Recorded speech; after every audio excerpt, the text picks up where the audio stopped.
दोस्तों, अगर आप स्टेट बैंक ऑफ इंडिया में अपना कोई भी सेविंग अकाउंट ओपन करवाने के लिए जाते हैं एंड वहां पर जब आप अकाउंट ओपनिंग का प्रोसेस पता करते हैं तो बैंक के जो एम्प्लॉय होते हैं वो आपसे बोलते हैं कि सर आपको हमारे बैंक में अकाउंट ओपन करवाने के लिए आपको यहां पर 1,000 रुपए का इंश्योरेंस कराना होगा एंड एक आपको डीमेट अकाउंट ओपन कराना होगा, देन आपका सेविंग अकाउंट आप हमारे स्टेट बैंक ऑफ इंडिया में ओपन करवा सकते हैं। तो काफ़ी सारे लोग तो उनकी बात को सुन के बहुत ज़्यादा घबरा जाते हैं कि सर हमें इंश्योरेंस क्यों कराना होगा, क्या हमें इसके बेनिफिट्स हैं एंड हमें यहाँ पर आगे चल के क्या इसके हर साल पैसे कटवाने होंगे।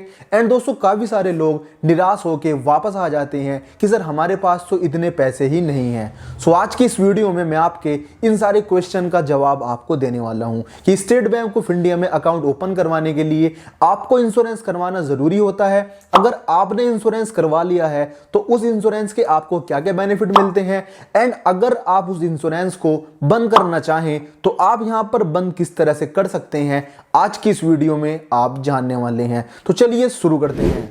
दोस्तों, अब मैं आपसे बात कर लेता हूं कि जब आप अपना एसबीआई बैंक में अकाउंट ओपन करवाने के लिए जाते हैं एंड बैंक के एम्प्लॉय अगर आपको इंश्योरेंस यहां पर जबरदस्ती करते हैं तो उस इंश्योरेंस के आपको क्या क्या बेनिफिट देखने के लिए मिल जाते हैं एंड क्या क्या उसके नुकसान होते हैं, फर्स्ट ऑफ ऑल हम आपसे इसके ऊपर बात कर लेते हैं। जब आप दोस्तों बैंक में जाकर अपना अकाउंट ओपन कराते हैं तो बैंक के एम्प्लॉय आपसे बोलते हैं कि आप अपना एक 500 रुपए का इंश्योरेंस करा लीजिए या फिर दोस्तों किसी किसी केस में वो आपका 1,000 रुपए का इंश्योरेंस करते हैं। तो ये दोस्तों जो इंश्योरेंस आपका किया जाता है ये दोस्तों होता है पर्सनल एक्सीडेंटल इंश्योरेंस। मान लीजिए अगर आपने अपना ये 500 रुपए एनुअल का इंश्योरेंस करा लिया है या फिर 1,000 रुपए एनुअल का इंश्योरेंस आपने करा लिया है तो यहां पर आपका एक पर्सनल एक्सीडेंटल इंश्योरेंस आपका हो जाता है। इन केस अगर आपकी यहां पर भगवान ना करे एक्सीडेंट में आपकी डेथ हो जाती है तो आपके फैमिली मेंबर को 500 रुपए वाले इंश्योरेंस में 10 लाख रुपए का राशि आपके फैमिली मेंबर को मिल जाती है। एंड अगर आपने 1,000 रुपए वाला इंश्योरेंस करा रखा है तो उस इंश्योरेंस में अगर डेथ होती है तो वहां पर आपको 20 लाख रुपए की धनराशि आपके फैमिली मेंबर को यहां पर मिल जाती है। तो दोस्तों बेनिफिट तो आपको इसके ये मिल जाते हैं। अब दोस्तों इस इंश्योरेंस के आपको क्या क्या नुकसान देखने के लिए मिलते हैं उसके बारे में भी हम आपसे बात कर लेते हैं। जब दोस्तों बैंक के एम्प्लॉय आपका ये इंश्योरेंस करते हैं तो वहां पर उन्हें सेलेक्ट करना होता है कि इस इंश्योरेंस की धनराशि हर साल अकाउंट होल्डर के अकाउंट से कट जाए या फिर नहीं, यानी कि ऑटो रिन्यूअल नाम की एक सर्विस होती है। अगर बैंक के एम्प्लॉय उस सर्विस को एक्टिवेट कर देते हैं तो हर वर्ष एक महीने में आपके अकाउंट से 500 रुपए या फिर 1,000 रुपए जो भी इंश्योरेंस आपका किया गया है उसकी धनराशि आपके अकाउंट से कटनी स्टार्ट हो जाती है। एंड अगर बैंक के एम्प्लॉय वहां पर ऑटो रिन्यूअल की सर्विस को बंद कर देते हैं तो आपकी जो धनराशि होती है वो आपके बैंक अकाउंट से हर साल नहीं कटती है, सिर्फ आपके अकाउंट से एक बार ही वो धनराशि यहां पर काटी जाती है। सो दोस्तों ये जो आपका इंश्योरेंस होता है इसके आपको बेनिफिट्स एंड नुकसान के बारे में आपने समझ लिया है। अब दोस्तों हम आपसे बात कर लेते हैं कि अगर आप अपना सेविंग अकाउंट बैंक में ओपन करवाने के लिए जाते हैं तो क्या आपको ये इंश्योरेंस करवाना जरूरी होता है, बिना इसके क्या आपका अकाउंट ओपन नहीं होगा, ऐसा कोई यहां पर रूल रेगुलेशन बैंक ने यहां पर बना रखा है या फिर नहीं। तो दोस्तों आपकी जानकारी के लिए मैं आपको बता दूं कि एसबीआई बैंक के अंदर अगर आप अपना सेविंग अकाउंट ओपन करवाने के लिए जाते हैं तो दोस्तों यहां पर एज पर रूल वहां पर आपका सेविंग अकाउंट जीरो बैलेंस पे ओपन होता है। आपको अपने अकाउंट में कोई भी बैलेंस मेंटेन करने की जरूरत नहीं है।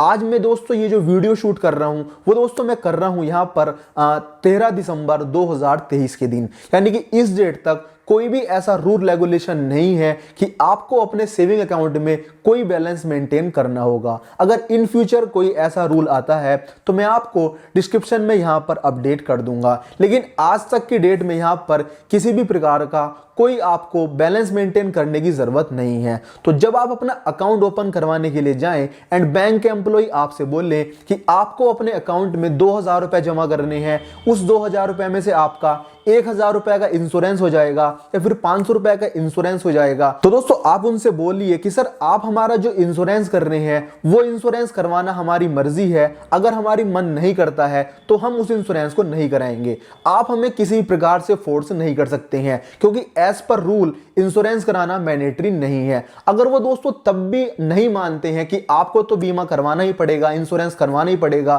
तो आप उनसे बोलिए कि आप हमें इंश्योरेंस करवाना जरूरी है, बिना इंश्योरेंस के आपका अकाउंट ओपन नहीं होगा। आप हमें ये बात ऑन कैमरा बोल दीजिए या फिर आप हमें ये बात ऑन पेपर लिख के दे दीजिए कि एसबीआई में अकाउंट ओपन कराने के लिए आपको 1000 रुपए का इंश्योरेंस कराना होगा, एंड उस पर आप अपनी स्टैम्प लगा दीजिए। तब हम आपके बैंक में अपना अकाउंट ओपन कराएं या फिर ना कराएं वो हमारी मर्जी है। तो जब आप उनसे ऐसा बोलेंगे तो वो यहाँ पर एग्री नहीं होंगे कि आपको वो ऑन कैमरा ये बात बोल दें या फिर आपको किसी पेज पर लिखकर दे दें, क्योंकि दोस्तों बैंकों में ऐसा रूल ही नहीं है। अगर वो तब भी ना माने तो आप यहाँ पर आप उनके खिलाफ कंप्लेन भी कर सकते हैं SBI complain toll free number पे कॉल करके। यानी कि एसबीआई ने अपना एक कंप्लेन नंबर जारी कर रखा है, उस पे अगर कोई बैंक का स्टाफ आपसे मिसबिहेव करता है या फिर आपकी बात नहीं सुनता है तो आप उनकी कंप्लेन भी कर सकते हैं। सो दोस्तों इस तरह से बैंक में अकाउंट ओपन कराने के लिए इंश्योरेंस कराना जरूरी नहीं है। ये बात तो दोस्तों बिल्कुल क्लियर हो चुकी है। अब दोस्तों मैं आपसे बात कर लेता हूं कि जिन भाइयों का ये इंश्योरेंस हो चुका है, अब वो अपने इस इंश्योरेंस को अगर बंद करवाना चाहें तो वो इस इंश्योरेंस को बंद किस तरह से करवा सकते हैं। आइए अब हम इस टॉपिक पर भी बात कर लेते हैं। दोस्तों इस इंश्योरेंस को बंद कराने के लिए आपको एक एप्लीकेशन दोस्तों लिखनी होगी। एप्लीकेशन की आपको मैं पीडीएफ लिंक एंड उसकी मैं आपको डोज फाइल डिस्क्रिप्शन बॉक्स में प्रोवाइड करा दूंगा। वहां से आप उस एप्लीकेशन को डाउनलोड करके आप यहां पर अपना नाम, अकाउंट नंबर एंड अपना पॉलिसी नंबर उस पर मेंशन कर दीजिए, अपना एड्रेस मेंशन कर दीजिए। अगर आपके पास पॉलिसी नंबर नहीं है तो सिर्फ आप अपना अकाउंट नंबर ही मेंशन कर दीजिए। देन आपको इस एप्लीकेशन के साथ अपने आधार कार्ड की जेरॉक्स एंड अपने पैन कार्ड की जेरॉक्स एंड अपने यहां पर बैंक पासबुक की जेरॉक्स अटैच कर देनी है। एंड इस एप्लीकेशन को आपको अपने यहां पर नियर बाय लिंक ब्रांच में, जिस ब्रांच से आपका अकाउंट ओपन है उसमें आपको जमा कर देना है। जब आप दोस्तों इस एप्लीकेशन को अपनी ब्रांच में सबमिट करेंगे, ब्रांच में सबमिट करने के लगभग 24 से 48 घंटे के अंदर आपके अकाउंट के ऊपर जो आपका इंश्योरेंस हो रखा है वो इंश्योरेंस क्लोज हो जाएगा एंड नेक्स्ट ईयर से उसकी अमाउंट कटनी स्टार्ट नहीं होगी। लेकिन मैं आपको दोस्तों यहां पर एक बात सजेस्ट करूंगा कि दोस्तों आपका अगर सपोज दैट कोई भी इंश्योरेंस आपका मान लीजिए दिसंबर महीने के अंदर हुआ है तो दोस्तों बैंक का जो फाइनेंशियल ईयर होता है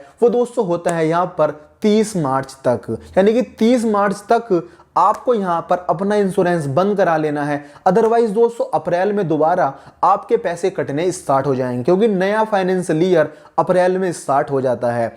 सो इस तरह से आप अपना एसबीआई बैंक में अगर आपका इंश्योरेंस हो रखा है तो उसे आप क्लोज करा सकते हैं। सो दोस्तों आज की इस वीडियो में मैंने आपको क्लियर कर दिया है कि एसबीआई बैंक में अकाउंट ओपन कराने के लिए इंश्योरेंस कराना जरूरी है या फिर नहीं, एंड अगर आपका इंश्योरेंस हो रखा है तो उसे आप क्लोज कैसे करा सकते हैं। अगर आपको ये वीडियो पसंद आई है तो वीडियो को एक लाइक जरूर कर दीजिए एंड इस वीडियो को अपने सभी दोस्तों के साथ जरूर शेयर कर दीजिए, ताकि जो लोग अपना इंश्योरेंस करा चुके हैं या इंश्योरेंस के लिए उन्हें फोर्स किया जा रहा है वो यहां पर इस वीडियो को देखकर एजुकेट हो सके। हम आपसे मिलेंगे फिर किसी दिन, फिर किसी वीडियो में। चैनल को सब्सक्राइब कर लीजिए। जय हिंद, वंदे मातरम।